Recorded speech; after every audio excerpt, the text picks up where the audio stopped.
Yeah, they barely test you on kidneys, but since I just said that, you will have tons of kidney questions. So you better not blink in the next 3 minutes. The kidney is part of the excretory system in humans, and we humans excrete urea. Protozoans and cnidarians use a contractile vacuole to excrete water and minerals.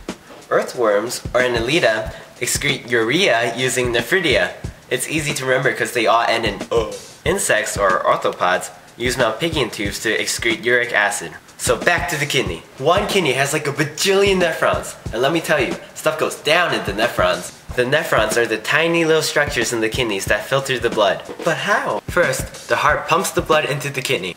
Inside the kidney, the blood enters the nephron through the afferent arteriole. Can we magnify this? Whoa! So blood is flowing down the afferent arteriole, you know, minding its own business, and then boom, it crashes into this huge knot of capillaries, which is called the glomerulus, and is found inside the Bowman's capsule. The glomerulus is made up of all these tiny little holes that only small things can go through, so when the blood hits it, only the plasma is able to pass through these holes, but the red blood cells and the white blood cells and the big proteins, they're all too fat, so they have to stay in the bloodstream. So basically the glomerulus is like this tiny sieve filter thing. So then the plasma, now called filtrate after passing Bowman's capsule, goes to the proximal convoluted tubule, where the body reabsorbs anything it needs and secretes anything it doesn't need. Magnify!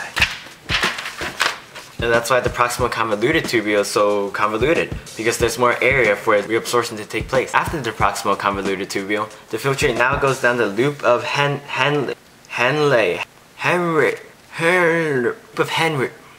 filtrate finally goes down the loop of Henle. A lot of water is reabsorbed in the loop of Henle, and that's because salt is actively transported out into the kidney.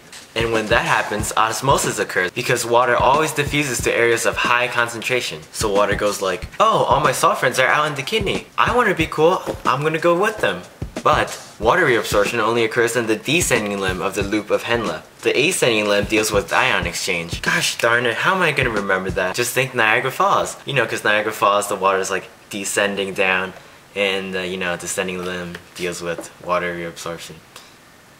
I think it works. After the loop of Henle is the distal convoluted tubule, which basically does the same thing as the proximal convoluted tubule, except it's last minute reabsorption and secretion. The hormone aldosterone is released in the distal convoluted tubule to increase water reabsorption. Aldosterone does the same thing as the descending limb of the loop of Henle. It creates a higher concentration of sodium in the bloodstream, so water automatically diffuses back into the bloodstream and gets reabsorbed. Finally, all that stuff goes to the collecting duct, which is the only part of the nephron that is impermeable to water. And that means water can't do the concentration gradient thing where it just gets reabsorbed automatically. And it would suck to be a water molecule because as you go down a collecting duct, the outside gets more and more concentrated with ions, so the water naturally wants to go like, get me out, and it's gonna try so hard, but the water just won't budge because it's impermeable. Unless the body's dehydrated and needs to reabsorb more water. In that case, ADH, or antidiuretic hormone, is secreted. ADH makes the walls of the collecting duct permeable to water, so that means water can be reabsorbed again. So if you secrete a lot of ADH, you will reabsorb a lot of water and you will have no pee at all. But if you don't secrete any ADH, you won't reabsorb any water and then you'll have tons of pee. And that's exactly what alcohol does to you. Alcohol suppresses ADH from being secreted. So when ADH isn't secreted, that means you're not doing any water reabsorption, and that means you are dehydrated. So if you ever get wasted one day, think of your collecting ducts and drink lots of water. Coffee also dehydrates you.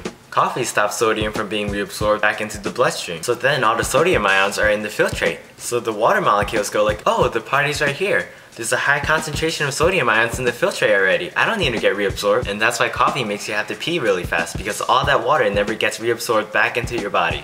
And that's pretty much all you need to know for the excretory system. As a side note, I took my last SATs last week. Yes. So I don't really know what to do with this book anymore.